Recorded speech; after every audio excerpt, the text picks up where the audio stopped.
और भाग की सराहना करती, लेकिन ये क्रमशः चल रहा। अभी देखो नाग पंचमी मना लिया, नाग पंचमी के बाद जन्माष्टमी आती, कृष्ण का जन्म होगा। 5 तत्व और 3 गुण, यहाँ बैठ त्रिलोकी रची, 5 3 की धूम तब मची। 5 तत्व है जल पृथ्वी अग्नि वायु आकाश, जिससे पिंड पिजड़ा बना।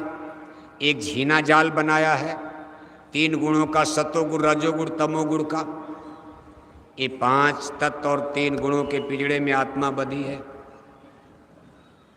जब इससे इस बंधन को तोड़कर आत्मा आजाद होती है, तब जन्माष्टमी का पर्व हो जाता है। नागपंचमी जन्माष्टमी हो गई, इसके बाद तब दिवाली आती है। दिवाली में ज्योति का दर्शन होता अंदर में। राम नाम मणि दीप धर, जी है दे हरिद्वार, स्वामी भीतर बाहरो, जो चाह सुजियार। दिवाली आते ही अंदर में रोशनी होती। राम नाम मणि परम प्रकाश रूप भगवाना, नह तह पुन विज्ञान बिहाना।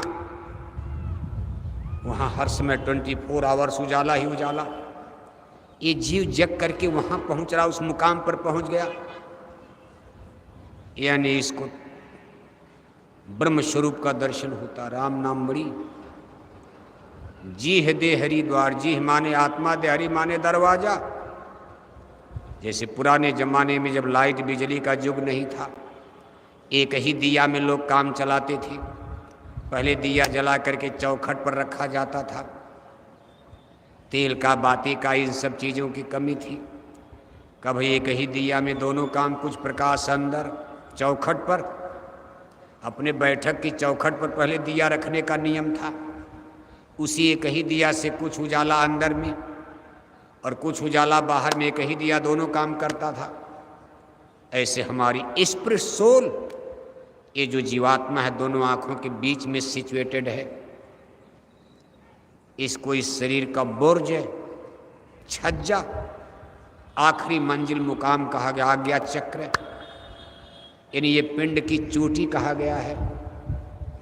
यहाँ से ब्रह्मांड प्रारंभ होता, बीच में उधर ब्रह्मांड इधर पिंड है, दोनों के बीच में जीवात्मा को यहाँ बैठाया, आँखों के बीच में। इसके नीचे के चक्रों पर ये देखो, कंठ चक्र अष्टांगी देवी आद्या महाशक्ति की बैठक है, किरणें उतरती।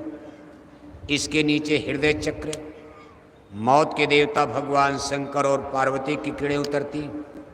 इसके नीचे नाभि चक्र, जहाँ पालन पोषण के देवता भंडारी, भंडारी कह लो आप, भगवान विष्णु और उनकी देवी लक्ष्मी।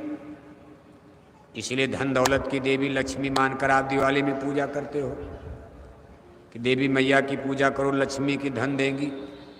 सत्संगी भी कर लेते हैं, कहते गुरु महाराज तो मुक्ति मोक्ष देंगे, अब आपको तो धन चाहिए, मुक्ति तो चाहिए नहीं। तो आप कहोगे गुरु महाराज तो धन देंगे नहीं, धन की देवी तो लक्ष्मी मैया है।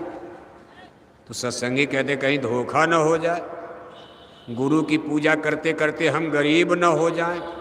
लक्ष्मी मैया नाराज हो गई तो दुकान डलिया चलेगी कैसे। सत्संगी भी अंधविश्वास में लक्ष्मी की पूजा में लग जाते दिवाली पर। उस दिन आपको सत्संग करना चाहिए, पैसे निकाल कर अपने गुरु दरबार में उसको दान दक्षिणा में डालना चाहिए। कहा गुरु पूजा में सबकी पूजा, जस समुद्र में नदी समा जा। गुरु पूजा में सबकी पूजा हो जाएगी। गुरु कोई मामूली चीज नहीं, अभी तो ही बताया जा रहा आपको। गुरु पूर्णिमा का मतलब गुरु की क्या महिमा होती, गुरु की शक्ति का नाम है। अब देखो यहाँ आत्मा बैठी, देवी देवताओं की बैठक, किरणें इसके नीचे उतरे शरीर को संभालने के लिए। इंद्री द्वार झरोखे नाना, ता सुर सब बैठे करी थाना। आवत देखें विषय बयारी, ते हठ दें कपाट उघारी। इस शरीर को, पिंड को संभालने के लिए एक एक पॉइंट पर देवी देवताओं को चौकीदार बना के बैठा दिया गया आपकी सेवा में। इंद्री द्वार झरोखे नाना, तैं सुर सब बैठे करी थाना। थाना